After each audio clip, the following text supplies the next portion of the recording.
De retour sur le plateau avec Pal de Gomme, avec Bassoun, avec David Letard, avec Mike Pérez, votre serviteur. On est là jusqu'à 10h, on vous tient compagnie, on parle musique, on parle BD aussi tout de suite. On parle de fleurs surtout ce matin avec le dernier Pétale de rose sorti aux Antipodes. Antipodes qui fêtent leurs 30 ans. Hein, oui, 30 maison ans. d'édition. C'est Maison d'édition lausannoise qui est en train de grandir et cette année ils fêtent leur 30e anniversaire. 30 ans. Et on va parler de cette BD d'un genre un peu particulier quand même. Oui, en fait, j'aime beaucoup cette dessinatrice, elle s'appelle Mélissa Oscul. C'est sa première grande bande dessinée, alors qu'elle a participé à plusieurs projets. Et là, en fait, on va suivre une grand-maman qui s'appelle Rose et elle a une maladie incurable et elle décide en fait de partir. C'est-à-dire justement de faire le choix d'arrêter sa vie. Et c'est la première fois qu'on va parler de suicide assisté en bande dessinée. C'est vrai que ça a toujours été tabou par rapport à ça. Et c'est vrai qu'Antipode a osé faire cette bande dessinée avec elle.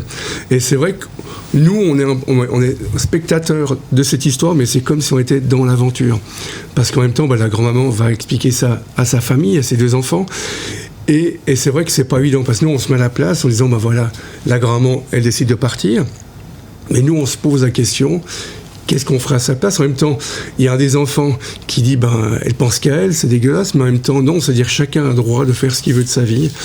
Et c'est un beau chemin par rapport à cette bande dessinée, à savoir que Mélissa s'est inspirée d'une personne qu'elle connaissait. Et c'est vrai que ça a beaucoup touché cette bande dessinée, et tous ceux qui l'ont lue ont été touchés par rapport à ça. Et c'est vrai qu'on ne ressort pas intact d'une bande dessinée comme ça. Et c'est profond l'émotion, et c'est une très belle bande dessinée. Et c'est vrai que c'est assez rare quand on traite ce genre de sujet dans une bande dessinée, effectivement. Donc, c'est assez touchant, effectivement. C'est un style de dessin aussi. Comment ça s'appelle ce genre de dessin? C'est une sorte de carré graphique, c'est-à-dire que c'est une ligne claire. En même temps, c'est avec du lavis. Et c'est ça que j'aime bien, parce qu'en même temps... Le lavis, c'est quoi le lavis? Le lavis, ça veut dire que c'est du noir blanc, comme on voit justement sur les images qui passent.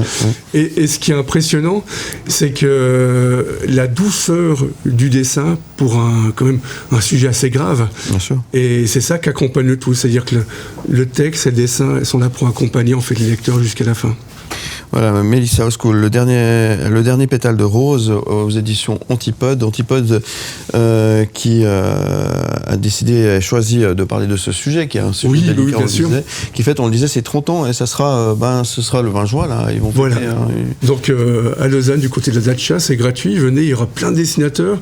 Et vu que c'est une maison édition lausannoise, durant toute l'année, il y aura plein d'événements sur Lausanne, aussi bien chez Payot que dans toutes les librairies lausannoises. Voilà, et puis c'est disponible évidemment dans toutes les librairies, évidemment, et il faut vous le procurer. Et puis effectivement, ça permet peut-être de comprendre ou bien de se faire une idée plus précise du suicide assisté. Suicide assisté, effectivement. Ça s'appelle Le dernier Pétale de rose, Mélissa Oscul aux éditions Antipode. Merci beaucoup, Pal de Gomme. Merci à vous. Il y a pas mal de choses qui sortent ces jours-ci. Oui, il y a plein de choses. On aura musique bientôt, je crois. Avec un grand plaisir, parce qu'il y a plein de bandes dessinées sur le jazz qui sont sorties, dont sur Miles Davis, une super bande dessinée. Ça sera l'occasion de venir nous en parler à Montreux. Avec plaisir, Montreux. Comme ça. Merci, Pal de Gomme, qu'on retrouve évidemment en podcast et en image sur le site mlemedia.ch. Où tu veux. Comme.